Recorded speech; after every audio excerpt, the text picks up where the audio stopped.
Assalamualaikum warahmatullahi wabarakatuh. Alhamdulillah, alhamdulillahirabbil alamin. Assalatu wassalamu ala nabiyyina Muhammadin sallallahu alaihi wasallam wa ala alihi wa ashabihi ajmain amma ba'. Kepada ibu dosen dan teman-teman, di sini kami akan presentasikan tentang Pancasila sebagai dasar pengembangan ilmu dan sistem etika 3. Hak merupakan unsur normatif yang senantiasa terdapat pada diri setiap manusia guna untuk melindungi kehormatan, kebebasan, serta persamaan antar manusia. Akan tetapi di samping seorang manusia ingin haknya dipenuhi, ia juga harus menjalankan kewajiban sebagai warga negara hingga terciptalah hubungan timbal balik yang positif. Hak asasi manusia merupakan hak yang bersifat universal, berlaku kapan dan di mana saja, tidak berhak untuk dilanggar oleh siapapun. Tujuan pembahasan ada yang pertama pengertian hak asasi manusia, kemudian yang kedua ada hak asasi manusia dalam Undang-Undang Dasar 1945, kemudian ada hak dan kewajiban sebagai warga negara, dan realisasi hak asasi manusia dalam NKRI. Yang pertama pengertian hak asasi manusia. Hak asasi manusia menurut KBBI hak yang dilindungi secara internasional seperti hak untuk hidup, hak kemerdekaan, hak untuk memiliki, dan hak untuk mengeluarkan pendapat. Sedangkan hak asasi manusia dalam Undang-Undang HAM pasal 1 ayat 1 adalah seperangkat hak yang melekat pada hakikat dan keberadaan manusia sebagai makhluk Tuhan dan merupakan anugerahnya dan wajib dihormati, dijunjung tinggi, dan dilindungi oleh negara, hukum, pemerintah, dan setiap orang demi kehormatan serta perlindungan harkat dan martabat manusia. Yang kedua, hak asasi manusia dalam Undang-Undang Dasar 1945. Undang-Undang Dasar 1945 adalah hukum dasar tertulis yang berlaku di Indonesia yang meliputi atau mencakup pembukaan dan batang tubuh Undang-Undang Dasar 1945. Pelaksanaan HAM di dalam negara Indonesia telah dijamin dan dicantumkan di dalam Undang-Undang Dasar 1945 sebelum amandemen maupun setelah amandemen dan telah mendapatkan perhatian dari para pengambil keputusan di MPR RI. Adapun sebelum amandemen tertuang dalam pasal 27 sampai pasal 34. Kemudian dalam Undang-Undang Dasar 45 pembahasan mengenai hak asasi manusia setelah amandemen tertuang dalam bab 10A dengan isi 10 pasal, yaitu pasal 28A sampai 28J Undang-Undang Dasar 1945. Yang ketiga, hak dan kewajiban sebagai warga negara. Pengertian warga negara menurut KBBI 2002 yaitu penduduk dari suatu negara atau bangsa berdasarkan keturunan, tempat kelahiran, dan sebagainya, yang mana secara otomatis ia memiliki hak dan kewajiban yang utuh sebagai warga negara tersebut. Hak merupakan segala sesuatu yang memang harus didapatkan mutlak oleh tiap manusia sejak lahir, sedangkan kewajiban yaitu suatu tindakan yang harus dilakukan oleh setiap manusia dalam memenuhi hubungan sebagai makhluk individu, makhluk sosial, dan makhluk Tuhan.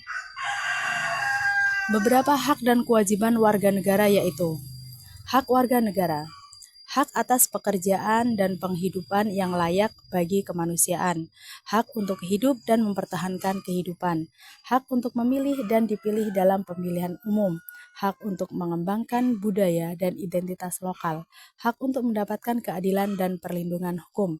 Adapun kewajiban warga negara yaitu wajib mentaati hukum dan perintah, wajib ikut serta dalam upaya pembelaan negara, wajib menghormati hak asasi manusia orang lain, wajib tunduk kepada pembatasan yang ditetapkan oleh undang-undang, wajib ikut serta dalam usaha pertahanan dan keamanan negara.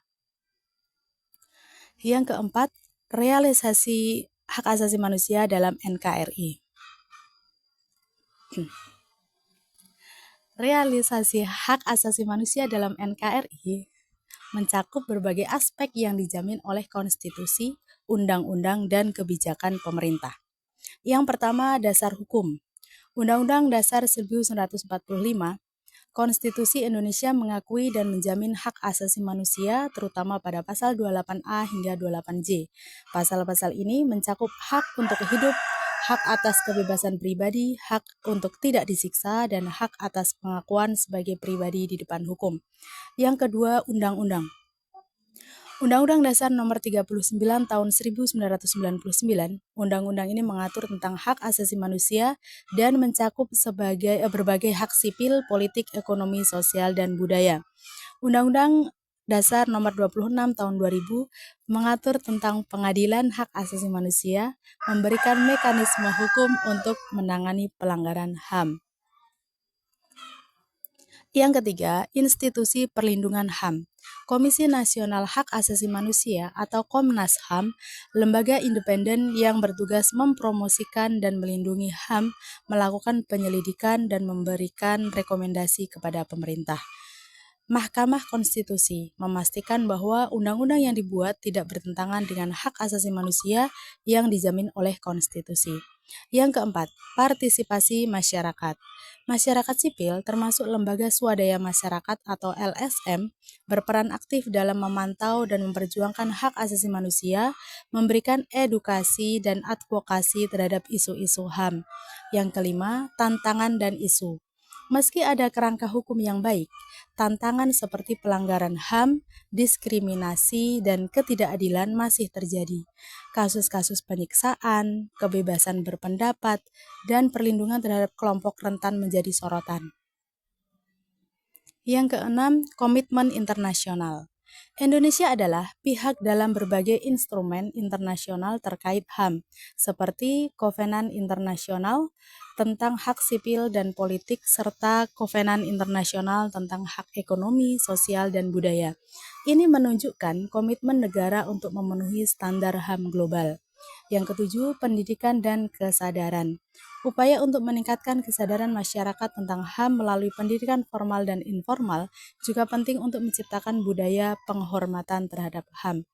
Realisasi HAM di NKRI adalah proses yang harus berlangsung dengan upaya untuk memperbaiki dan menegakkan prinsip-prinsip HAM dalam berbagai aspek kehidupan masyarakat.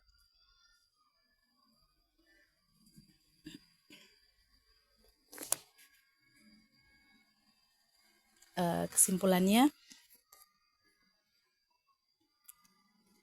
hak asasi manusia merupakan hak dasar yang otomatis dimiliki oleh seorang manusia, yang mana hak tersebut harus dihormati, dilindungi, dan dijunjung tinggi oleh orang lain dan negara. Peraturan tentang hak asasi manusia tercantum di dalam Peraturan Undang-Undang Dasar 1945 dan terkandung di dalam Pancasila. Oleh karena itu, diharapkan dengan adanya peraturan tersebut dapat membangkitkan kesadaran warga negara Indonesia dalam mengamalkan hak dan kewajiban yang telah ada, sehingga di negara ini akan tercipta negara yang aman lagi damai. Sekian, kurang lebihnya mohon maaf. Assalamualaikum warahmatullahi wabarakatuh.